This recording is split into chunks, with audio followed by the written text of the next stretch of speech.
Hello, welcome to Just Jamming Along. Today I want to talk about some of the beliefs that I had as a younger man, as a younger player, and also some of the things that I kept with me as I grew up, developing and learning the guitar. They sometimes say people have, or they lack a self-belief, or people might lack a courage in their convictions.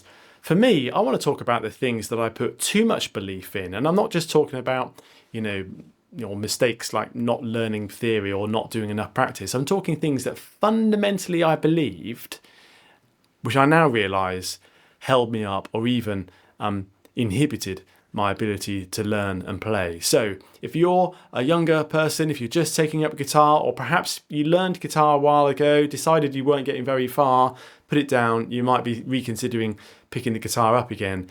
Have a listen to what I've got to say, because some of this might be relevant. It might help you get you on the right path nice and quickly. I started guitar when I was at the age of 18. Here's a photo of myself getting my first electric guitar, which I was really chuffed with.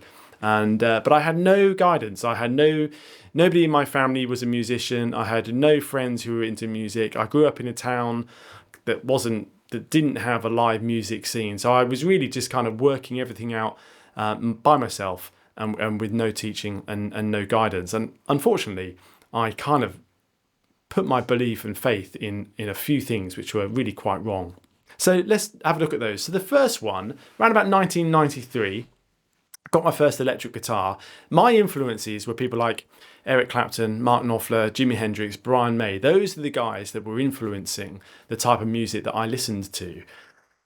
But I can remember as well, there was that whole, this is the 90s, but there was still that hangover. There was still that idea that Eric Clapton is God, that kind of hangover from the 60s. There was this sort of kind of guitar hero thing. You'd read the guitar magazines that I would get, and there was still that very much that guitar hero worship thing. And it made me think that guitarists, those kind of guys that were my influences, it made me think that they were somehow different in terms they were different human beings. They physically had some attributes that made them able to play like that I didn't have.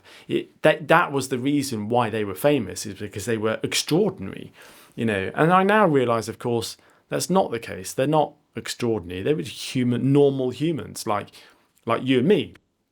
Of course, the difference was that they spent a lot of time with the instrument. They spent a lot of time playing and practicing in bands. It's all they did probably as kids growing up. They probably, some of them had music college or music training. And also the most important thing probably is influence from other people. They were sharing ideas as a result of playing in bands, gigging, whatever.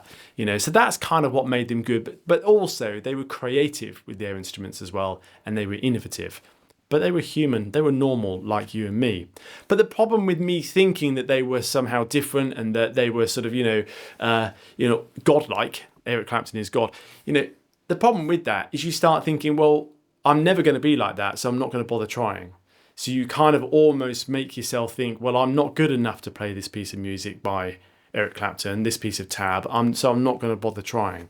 And of course, if I had had a guide, if I had had a mentor, if I had had a teacher, then I probably would have been shown that actually it is possible to play like that. Of course, what's required is the time and the focus to learn. So there's another thing as well related to that actually, which I find today when I see videos on YouTube from influencers that will be entitled things like, techniques that the pros use, or be like the pros and don't make mistakes. And anything with the word like the pros, I kind of roll my eyes a little bit and I think that's not good. It's kind of making the pros out to be different people, somehow separate to normal people. The point is, music doesn't respect whether you're a professional or an amateur. Music respects good expression, good technique, feeling, and good performance. It doesn't matter whether you're a professional or an amateur. So almost, I don't feel like we should be giving ourselves excuses and reasons to not be as good as the professionals. Actually, we should be understanding that what makes us play to a high standard is time and good technique and focused practice and all those things. Okay, so moving on then to my next kind of belief, kind of related really, is I kind of thought a lot of music was too difficult. You know, I pick up a piece of tab and I would think that music is too difficult for me. That's beyond my capabilities. No music is too difficult. Music, if it was too difficult to play, people wouldn't play it, but people do play it. And we are, to all intents and purposes, we are all pretty much the same. So the thing is, the music is not too difficult. What I now realise that actually, how patient am I, or how patient are you to learn the piece of music? The more complex a piece of music is, the more time it takes, and the more focused your learning and the more refined your learning has to be for that piece. So by that, what I mean is, if it's a complex solo or complex piece of music, it's a case of breaking it down bar by bar or section by section or however you want to do it, but breaking it right down so that your practice session might just be learning 2 or 3 bars. It might therefore take you several days, weeks, or even months to learn that piece of music. It all comes down to how much do you want it, how much do you want to learn it, how much patience do you have to actually work on that piece as a project and learn to do it. Okay, so moving on, the next kind of belief that I had was that music practice was just playing more music. I honestly didn't realise or understand that music could be broken down into focused kind of practice sessions that might be theory, or it might be timing, or it might be, you know, playing to a metronome, or it might be some finger exercises. No one showed me any of that sort of stuff. This is before YouTube, so I didn't know that sort of stuff existed. All I had was some magazines and some books, and none of those really kind of focused on the theory of practice. So I would just play the music that I kind of knew. And the problem with that is all I was really doing was reinforcing a lot of my mistakes, reinforcing the stuff that I couldn't play properly, but just repeating it. And unfortunately, I've now got quite a lot of songs that I learned years ago that I've kind of had to kind of forget. I can't unlearn them. I've kind of almost conditioned myself to play them incorrectly. So I now don't play them. Luckily, though, my taste has moved on a little bit, and I'm learning other things anyway. It's a little bit like a kind of I have a theory, and I kind of got this analogy that kind of you can kind of think of music as like having a racing car. Your racing car, you bring it out on race day, and you're around the track in front of an audience. That's a race. That's performance. That's a little bit like, so you're playing in your band on stage. That's performance. Prior to the performance, though, you will have practice days where you put your car around the track. You might not be going full flat out, but you're still learning the track, learning the lines, learning how your car responds, and so on, and practicing. So that's kind of that's like rehearsals with your band, or if you're a solo player, then playing songs all the way through, you know, the day before or a week before a gig or whatever. But there's another level below that, I think, which is, it's like maintenance. It's like maintenance of that vehicle. You're stripping it down, you're making sure that parts are all in good working order, you're reassembling them, making sure that everything is finely tuned, etc. And that really is the kind of the way that I'm now starting to think of my practice. I'm breaking things down. I'm looking at little chunks of theory. I'm looking at little chord changes, how I can make them more efficient, how I can play the most efficient place on the fretboard for a particular piece of music, or I might be practicing some fingerstyle techniques, but breaking it down. So I'm not really kind of doing music or playing songs. I'm just looking at getting these things working in the right way to make the music that ultimately I want to perform. Okay, so little analogy there, car race day music analogy thing. Next belief that I had, and I think loads of guitarists fall for this, is the idea that fast is good. You know, as a kid growing up, I believed that fast playing was quite impressive.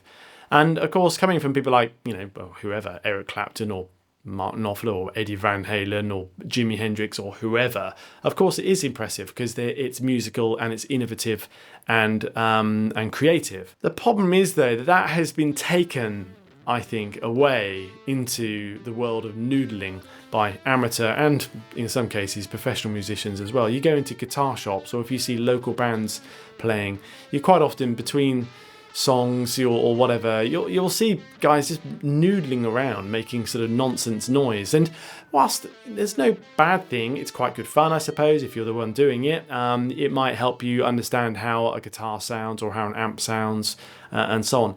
It's not really music. Improvisation, yes, something that's following a kind of a music structure, a chordal structure, something that's got, melody and groove. Yeah, fine. Improvisation, that's a different thing. But noodling and that kind of fast playing in itself is not something to aspire to. But it's the thing that impressed me, and it's the thing that I thought I had to do. And I would kind of spend time kind of just noodling nonsense. Again, before YouTube and before that kind of where we had ready access to practice tracks and jam tracks, I suppose it was quite difficult to play along to anything. So you would just make noise with the guitar. If you're in the mood for noodling, or if I'm in the mood for noodling now, I always make sure that it's to a jam track on YouTube. If I want to just do something mindless that's not practice, I want to do something where I don't really have to think too much at all, I'll play along to a jam track, because at least that gets me thinking about the structure of the song, the chord changes, the timing, and coming up with something that's vaguely kind of melodic and makes sense as a piece of music. And then finally, really, kind of bringing me up to date, it was around about 2016, I was kind of thinking that I was all right, fairly accomplished on the guitar. I had most bases covered, I could do most things. I was focusing a lot more on acoustic playing, actually. And I was quite proud. I had this belief, I was quite proud that I was self-taught. That was a belief that I had, that being self-taught was a good thing. However, I did think it was about time that I started learning and understanding music theory a little bit more. So I thought, right, I'm going to find a guitar teacher, a music teacher. So I found a guy, great teacher, also a professional kind of gigging musician as well.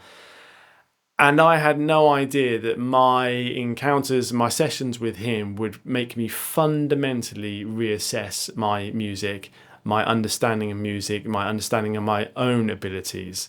It completely leveled me, made me realise that actually I was not where I thought I was at all, far from it. And I've had conversations with him now, monthly conversations with him for several years about all these issues that I'm talking about. And that whole thing of being proud of being self-taught, that was an incorrect belief. I wished that at the age of 18, someone had hooked me up with someone like that guitar teacher and put me on the right path. I think my 32 years of playing since would have been far, far shorter to get me to where I am now. And I still don't feel like I'm where I want to be, not by a long way. But get a teacher, get a mentor. If you're just taking up a guitar, if you're young, then don't try and learn off YouTube, because the thing about YouTube is there's loads of lessons and loads of technique and loads of theory. But what you really need is you want to help someone who will help you with the attitudes, the mindsets that you need to get you on the right path. It's not just about what these things can do, it's about what your brain can do in terms of making you think about music, making you think about how you want to perform, making you think about what the purpose of learning is, and so on. Okay, if you enjoy that, please like, please subscribe, comment below. I'd love to hear what you've got to say. Okay, thanks very much. See you soon. Take care. Bye-bye.